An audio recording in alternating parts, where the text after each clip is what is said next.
तूप हे आयुर्वेदात अमृत मानलं गेलं आहे.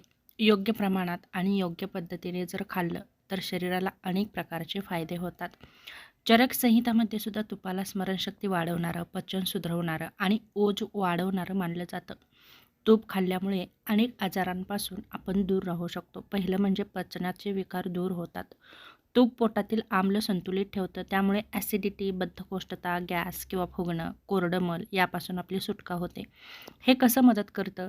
तर तूप आतड्यांना स्निग्धता देतं, त्यामुळे मल सहज बाहेर पडतं. रोज कोमट भात किंवा भाकरीवर 1 चमचा तूप नक्की खा.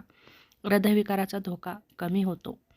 पूर्वी तूप हृदयासाठी वाईट मानलं जायचं, पण शुद्ध देशी गाईचं तूप योग्य प्रमाणात घेतलं तर त्यातील ओमेगा 3 आणि ब्युटेरिक ॲसिड फायदेशीर ठरतं.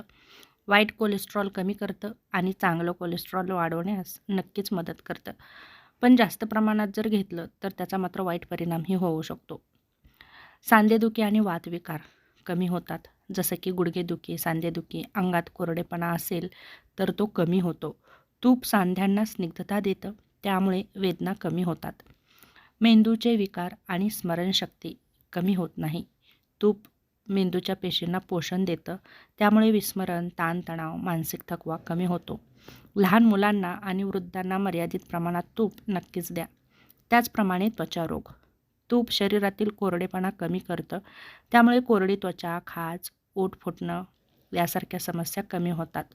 तूप खाल्ल्यामुळं त्वचा आतून मऊ राहते, रोगप्रतिकारशक्ती कमी होते. तूप शरीरातील ओज वाढवतं.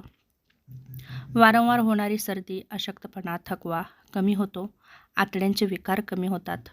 तुपातील ब्युटेरिक ॲसिड आतड्यांच्या पेशींना बळकटी देतं. कोलायटिसचा धोका कमी होतो.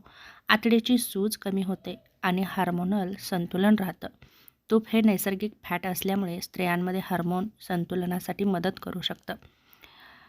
त्याचप्रमाणे मर्यादित प्रमाणात जर तुम्ही तूप खाल्लं तर हाडे आणि सांधे निरोगी राहण्यास मदत होते. तूप किती खावं? तर रोज 1 ते 2 चमचे पुरेसे आहे. शुद्ध देशी गाईचं तूप खा. गरम अन्नावर घेऊन खा. कोणी काळजी घ्यावी तर लठ्ठपणा, जास्त कोलेस्ट्रॉल, फॅटी लिव्हर आहे त्यांनी मात्र तुपाचं सेवन कमीच करावं. तूप हे औषधासारखं आहे.